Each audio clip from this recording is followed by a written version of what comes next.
Welcome to వినోద విజ్ఞానం. ఈరోజు కథ వెర్రి వెంగళప్ప.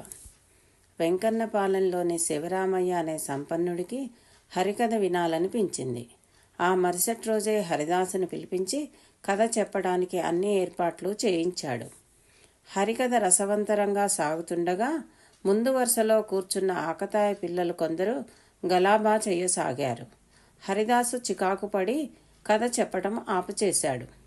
సంపన్నుడికి ఇలాగైతే కథ సరిగ్గా వినిపించడం లేదనిపించి దగ్గరలో ఉన్న ఓ నౌకర్ని పిలిచి ఎవరూ నోరు తెరవకుండా చూడమన్నాడు.